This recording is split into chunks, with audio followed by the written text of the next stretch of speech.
The transport ship delivered Lieutenant Declan Rourke to Sareth's moon with orders that made his stomach turn before he'd even read them completely. Assignment: Detention Block 7. Duty: Guard rotation for high-value enemy combatant, prisoner 447. Duration: Indefinite, pending trial and sentencing. Declan had served the Terran Expansion Initiative for 8 years, long enough to recognize when command was burying someone in an assignment designed to test loyalty rather than skill. Guarding prisoners was grunt work, not officer duty. But the TEI didn't waste lieutenants on standard detention unless the prisoner was either extremely dangerous or extremely important, and the classification codes on his orders suggested both. Detention Block 7 sat in what used to be Sareth City's administrative center, before orbital bombardment had reduced half the buildings to rubble. The TEI had rebuilt just enough infrastructure to maintain occupation authority, leaving the rest as a visible reminder of what happened when frontier systems refused to accept humanity's generous offer of order and stability. Declan checked in with the block commander, received his security protocols, and tried not to think about how generous offer translated to surrender or be destroyed in practice. He'd learned to compartmentalize that moral complexity by trusting that command understood the bigger picture better than individual soldiers. The TEI brought stability to chaotic systems. That sometimes required force wasn't ideal, but ideals didn't survive contact with reality. Prisoner 447 is classified as a war criminal, Commander Oakes briefed him in clinical tones. Charged with terrorism, resistance to lawful authority, and conspiracy to undermine occupation protocols. She's awaiting trial at command authority, but intelligence wants her alive for information extraction. Your job is to keep her that way. Information extraction was Empire language for interrogation that skirted definitions of torture by using technical terminology. Declan had participated in enough enhanced questioning to recognize the euphemism. Understood, sir. Any specific protocols beyond standard security? No conversation beyond security checks. No acknowledgement of prisoner requests unless they involve immediate medical necessity. Maintain professional distance at all times. Oakes handed him a datapad with the prisoner's file. She'll try to manipulate you, claim innocence, appeal to conscience, whatever psychological leverage she thinks will work. Remember that she's a trained military coordinator. Everything she says or does is calculated to serve her agenda. What was her position before capture? Defense coordinator for Sareth's illegitimate resistance government. She organized the insurgency that cost us 47 personnel during occupation enforcement. Oak's voice carried the kind of anger that came from personal loss. She's responsible for a lot of human deaths. Keep that in mind when she tries to play the victim. Declan took the file and reported to his post, expecting to find exactly what command described. A dangerous enemy combatant who'd chosen terrorism over peaceful surrender. What he found instead was a Sarethi woman sitting on a cell bunk with her back straight and her hands folded, her long ears marked with scars that suggested torture rather than combat injury. She looked up when he arrived, her gray eyes showing exhaustion rather than defiance. She didn't look like a terrorist. She looked like someone who'd been broken by a system designed to break people. "Lieutenant," she acknowledged quietly, then returned her attention to the wall. Declan reviewed her file while maintaining his post. Prisoner 447's name was Kessa Thane, age 32, former military coordinator for Sareth's planetary defense. Charged with terrorism for organizing resistance after the planetary government's official surrender. Conspiring to undermine occupation authority by establishing insurgent cells, and war crimes related to the deaths of TEI personnel during enforcement operations. The charges felt heavy and official, but something about them bothered Declan in ways he couldn't immediately articulate. He'd seen actual terrorists, true believers who fought not for territory or freedom, but for ideology that justified any violence. Kessa didn't carry herself that way. She carried herself like a soldier who'd lost a war and accepted the consequences. Over his first week guarding her cell, Declan noticed details that didn't match the briefing. Kessa never demanded special treatment, never threatened retaliation or spouted ideology. She simply endured with quiet dignity that suggested she'd already accepted whatever fate the Empire had planned. She also never tried to manipulate him with sob stories or appeals to conscience. She barely spoke at all unless directly addressed. On his 8th day of guard rotation, Declan broke protocol. "What exactly are you accused of?" Kessa looked at him with surprise, then something like resignation. "I commanded the defense of Sareth City when your empire declared our refusal to surrender was an act of terrorism. I'm guilty of protecting my home while our government was still deciding whether survival required capitulation. You're charged with war crimes." "Yes, war crimes like refusing to surrender strategic positions that housed civilian shelters. War crimes like destroying TEI equipment to slow your advance while people evacuated.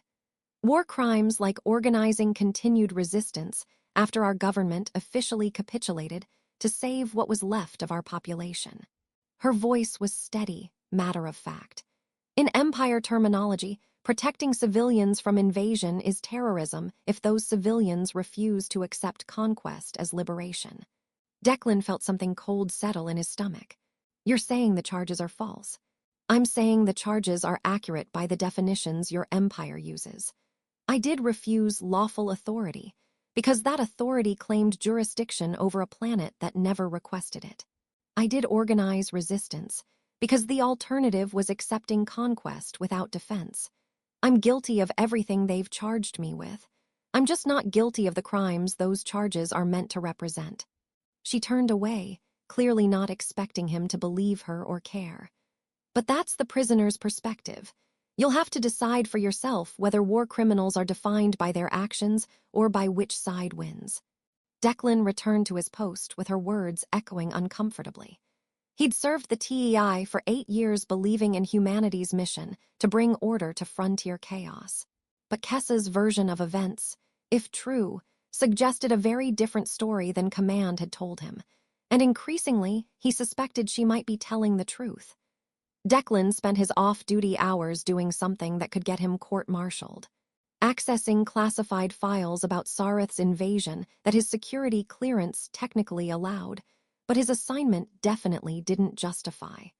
The records told a story that contradicted everything Command had briefed. Sareth's government hadn't requested TEI intervention. A puppet council installed by Empire intelligence after a manufactured political crisis had claimed to speak for the population while actual elected leaders, including Kessa Thane, refused occupation.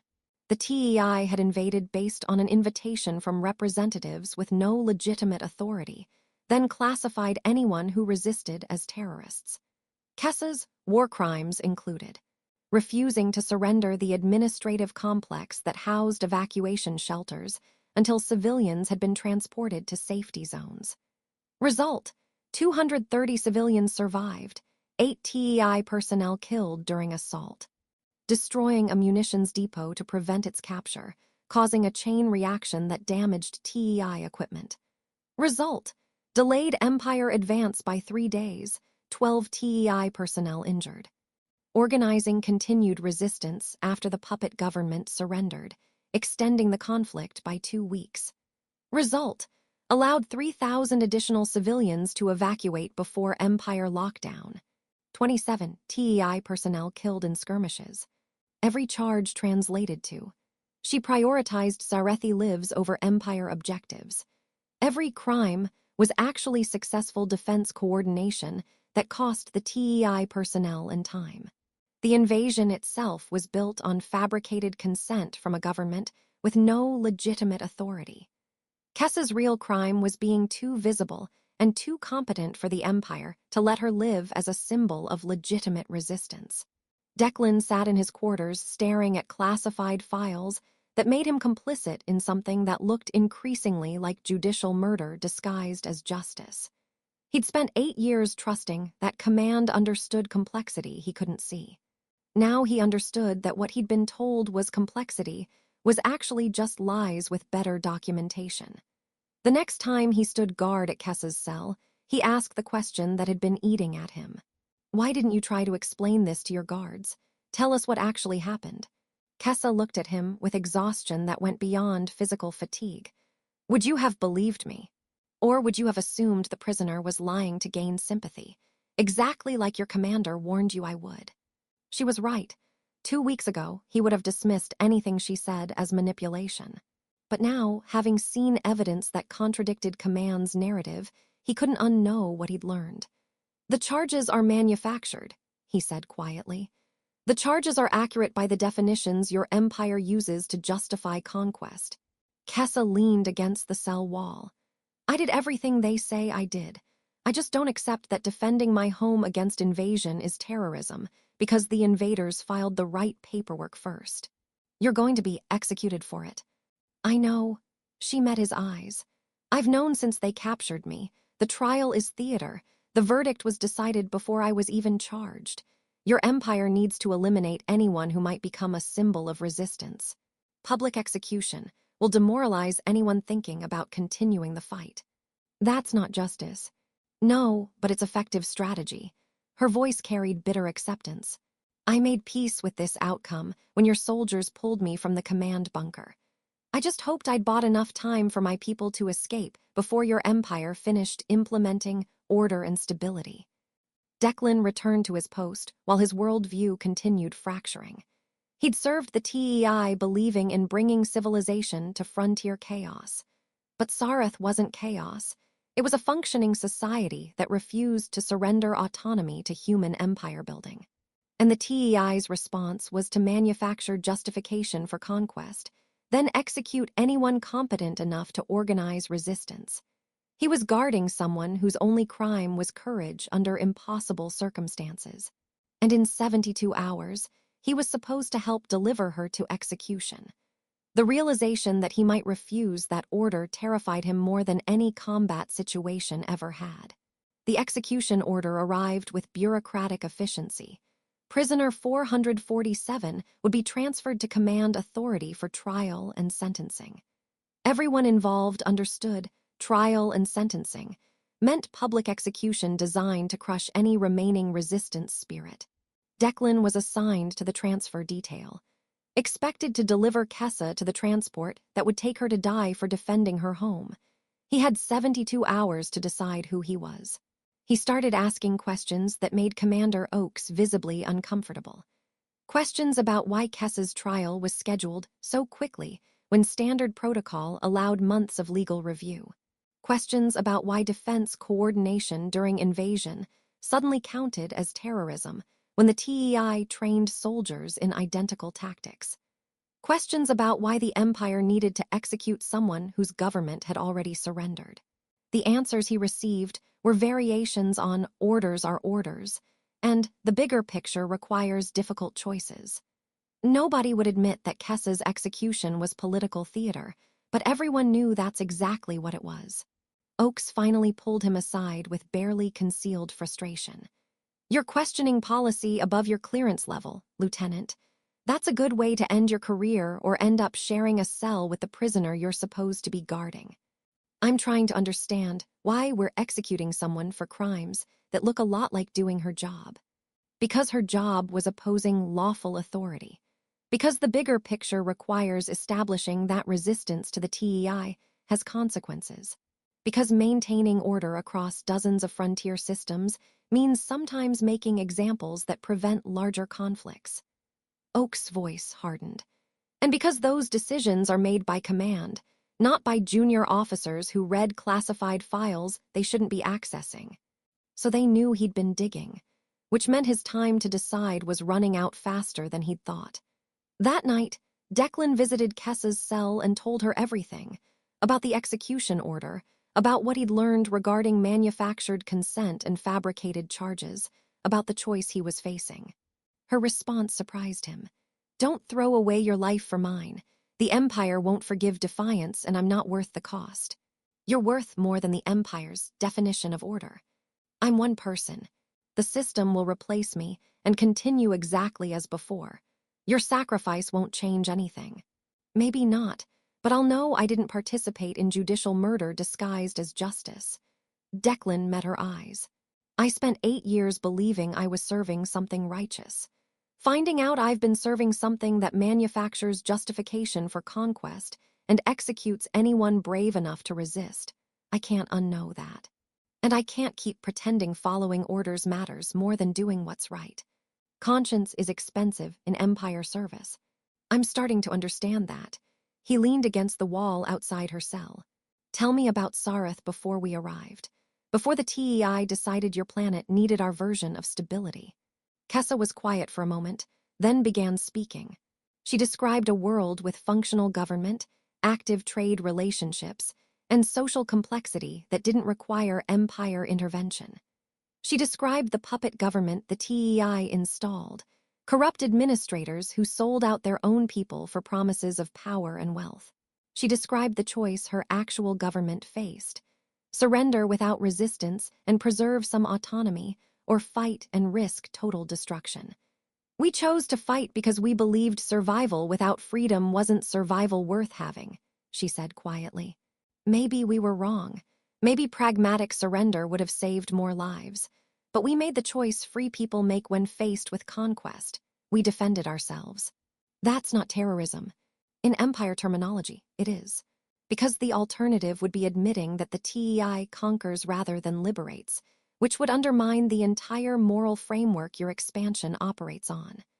She smiled without humor. It's easier to execute terrorists than to admit you're building an empire on manufactured consent and force. Declan returned to his quarters that night knowing with absolute certainty that he couldn't deliver Kessa to execution. The consequences would be severe: court-martial at minimum, execution for treason more likely. But the alternative was living with himself after participating in imperial murder, and that cost was higher than any punishment the Empire could inflict. Some orders didn't deserve following. Some systems didn't deserve defending. And sometimes refusing to participate in injustice mattered more than any career or stability or institutional authority claiming to know better than individual conscience. He spent the remaining hours before transfer preparing for something he never imagined doing. Turning his weapon against the Empire, he'd spent 8 years serving, choosing justice over orders, and proving that one person's defiance could matter even when systems claimed individual conscience was irrelevant. The choice terrified him, but he'd already made it. The transfer convoy arrived exactly on schedule: 3 armored transports, a full security detail, and orders to deliver prisoner 447 to command authority without incident. Declan reported for duty as assigned, his rifle loaded, and his resolve solid despite terror threatening to overwhelm him. The convoy commander, Major Thrace, who Declan had served under during the initial invasion, reviewed protocols with clinical efficiency. Prisoner will be restrained and escorted to Transport 1. Lieutenant Rourke, you'll maintain direct custody until transfer of authority at command. Any resistance from the prisoner will be met with appropriate force. Declan nodded, calculating angles and timing for what he was about to do. 12 soldiers in the convoy, 4 guarding the prisoner directly, 8 positioned around the transports. He'd have maybe 3 seconds between declaring his refusal and someone attempting to stop him by force. 3 seconds to completely destroy his career and transform himself from loyal soldier into enemy of the state. They brought Kessa from her cell, restrained with electronic cuffs that would shock her if she moved too quickly. She walked with dignity despite the restraints, her eyes empty of hope. She'd already accepted this ending. That resignation made Declan's choice easier. If she'd given up hope, then hope became his responsibility.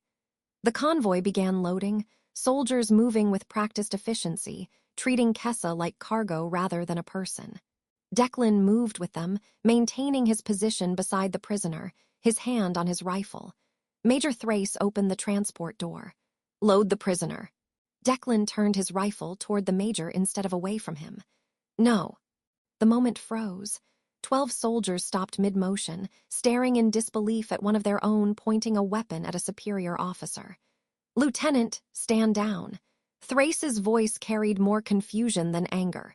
Immediately.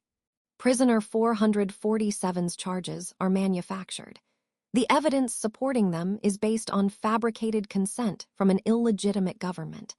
I won't participate in execution disguised as justice." Declan's voice was steady despite his heart trying to break through his chest. "Release her restraints and stand down. You're committing treason. I'm refusing to commit murder for the Empire." Declan didn't move his weapon. The charges against her are accurate only by definitions designed to justify conquest. She defended her home. That's not terrorism. It's what any soldier would do in her position. What we would do if someone invaded Earth. Corporal Vess, who'd been serving guard duty alongside Declan, suddenly shifted her weapon away from Kessa and toward the convoy commander. "He's right. The charges are manufactured. We all know it. We've been pretending not to notice, but Lieutenant Rourke just made pretending impossible."